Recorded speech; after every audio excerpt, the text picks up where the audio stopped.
All right, welcome back to the Rocket Channel. We got a new build today, and this one's special for a couple reasons. In 2001, Aerotech had two things that were new and exciting that came out that year. One was red line propellant, which coming from White Lightning and Blue Thunder being the only available propellants before that, that was pretty exciting. The other thing was the Sumo rocket kit, which was their level 1 ready. And it was big and fat and had a nice slow lift off on G motors, but you could also use it for your level 1. I fell in love with it. It was on the backside of every rocket magazine in 2001 and 2002, and I was being about 7 or 8 years old. The decals, the colorful decals, the whole thing just, I don't know, it hit something for me. And so Christmas 2002, I got one for Christmas, and it was my favorite rocket. I loved it. It went about 600 feet on G motors, nice slow lift off. You could see it just stop at apogee and the parachute came out.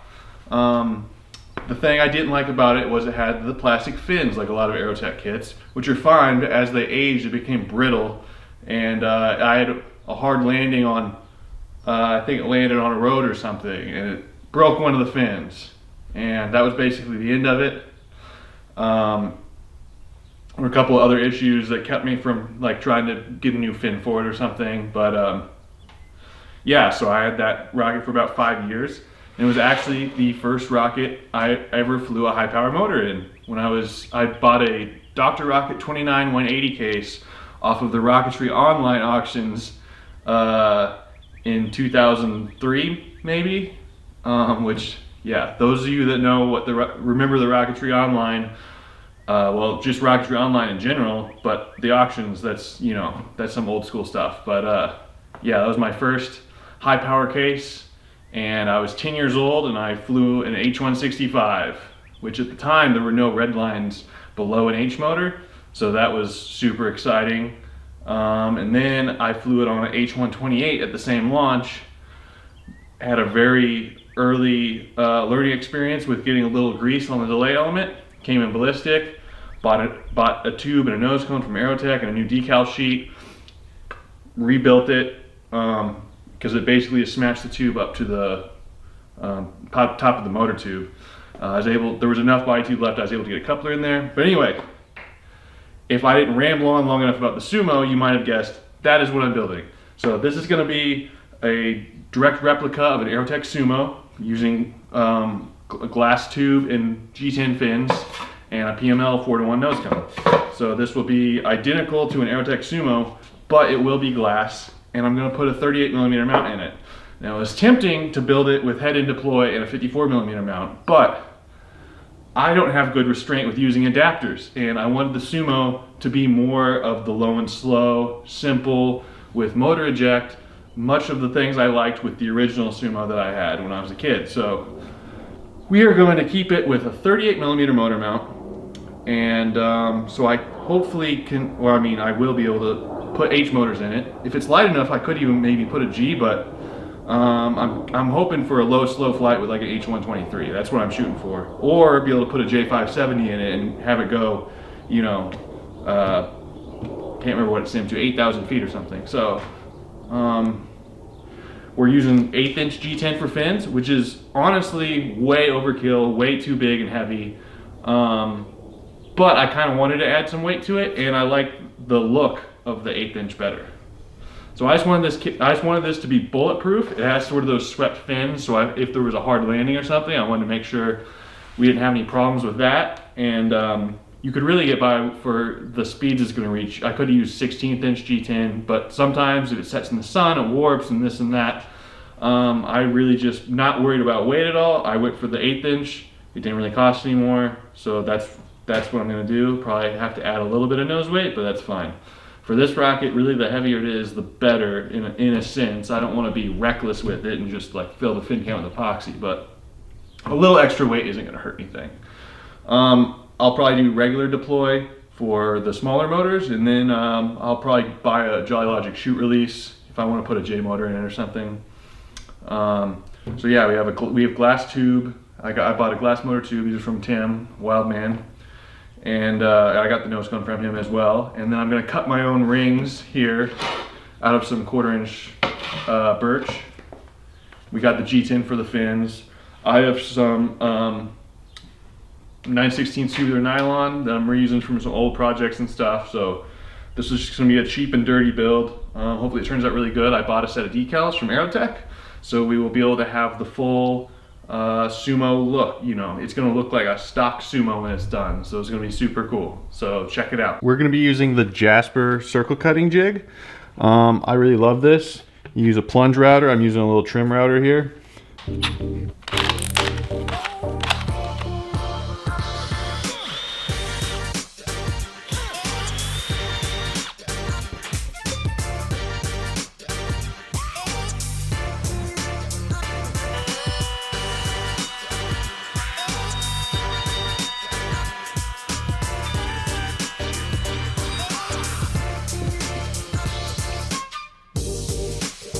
Just like that.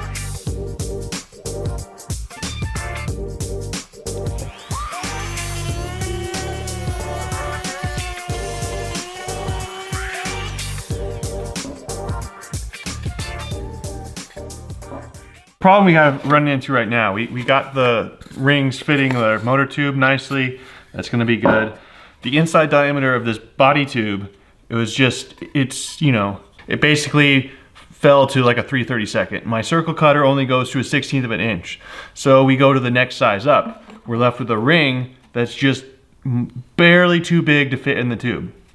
Not a big deal. So we're just gonna reduce the diameter a little bit on the belt sander, and then it should go right in.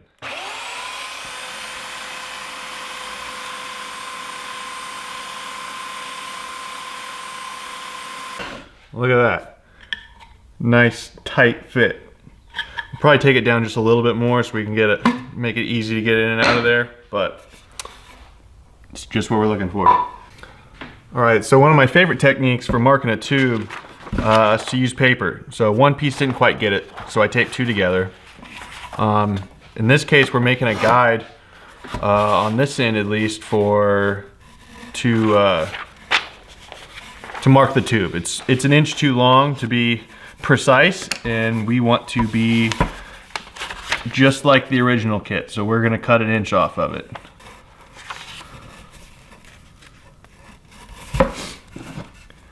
And then we'll put a couple pieces of tape on it to hold it. Well,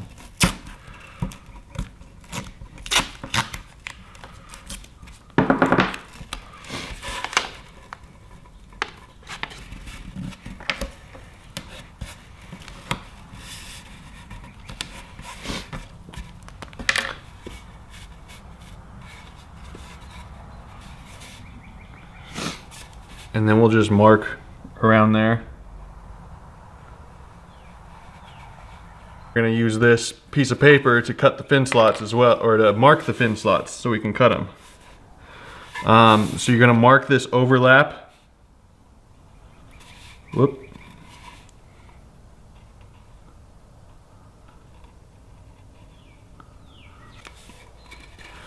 And we're gonna take the tape off.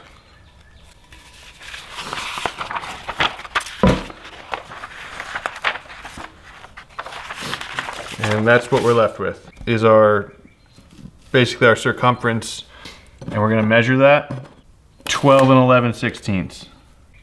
And then since each of our fins are 1/8 of an inch, subtract, and that gives us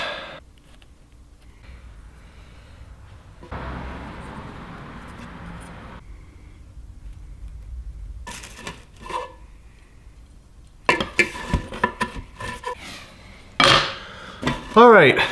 I made a bunch of small mathematical errors, which you can also do yourself if you put your mind to it. All right, so after many failed attempts and poor math, we finally got it figured out. And all I can say is I'm having a bad day, and quadruple check your work before you make any cuts. But it's all marked out properly. Then use my trusty piece of channel here to draw the lines for the slots. All right, so now we have those fin slots lined up on there, and we're ready to cut them out. All right, my new favorite tool for cutting G12 or fiberglass stuff is a mini skill saw here with the diamond blade. It lasts forever and cuts really nice. I also have a diamond blade for a jigsaw I use for some fins and stuff too, for those tighter angles. So we're just gonna use it to cut the end of this tube, and then we'll square it up with some sandpaper, and then I actually use it to cut the fin slots as well.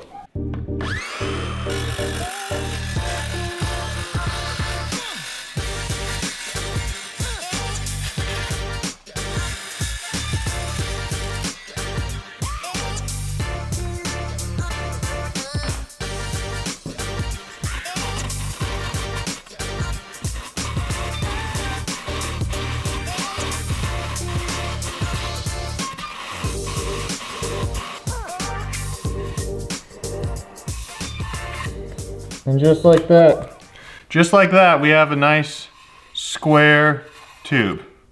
So, not bad. So we're gonna try to cut the fin slots now.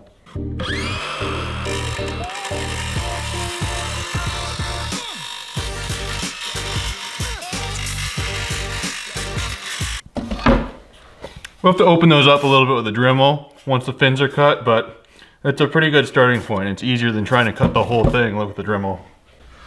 All right, we have a jigsaw with a diamond blade. We're gonna use those to cut our first fin. And then we'll clean that up and use it as a pattern for the rest.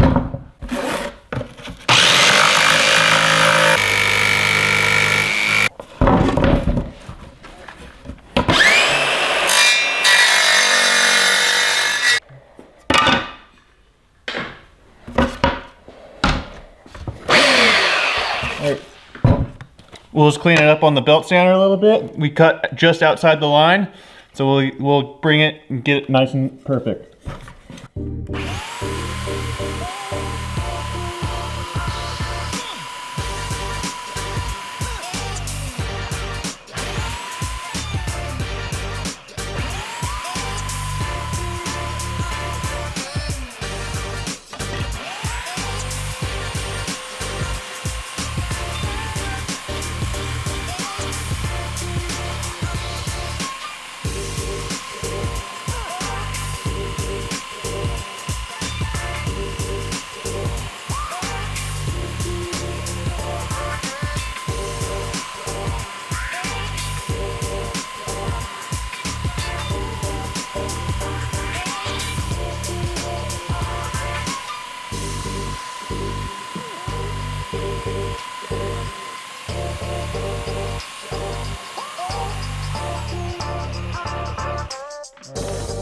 Just like that. I'm gonna finish it off with just a little final hit on the edge of the sandpaper, make sure it's nice and square.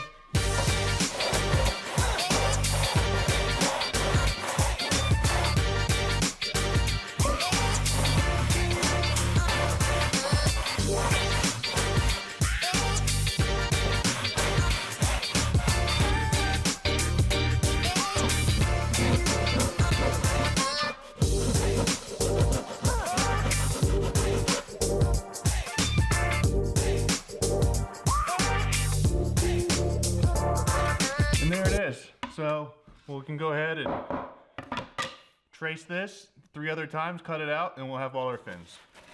All right, all 4 fins are cut. I put a little bevel on them, just freehand with the belt sander. Sometimes I use like a jig and get like a perfect 15 degree.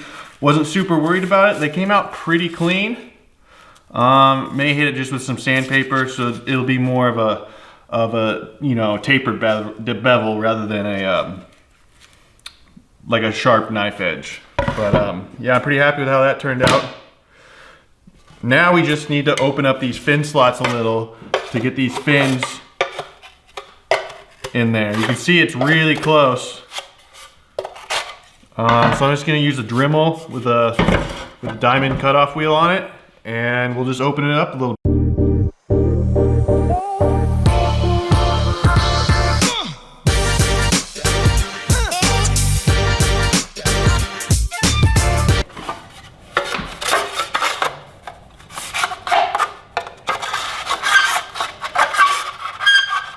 Look at that. All right, that's just about perfect there. So we're just gonna go ahead and do that on the other 3 now. All right, that does it for this video. We have one Fiberglass Sumo rocket kit here ready to put together. So if you haven't liked and subscribed yet, please do so, and tune in next time to see the assembly and finished product of a Fiberglass Sumo kit.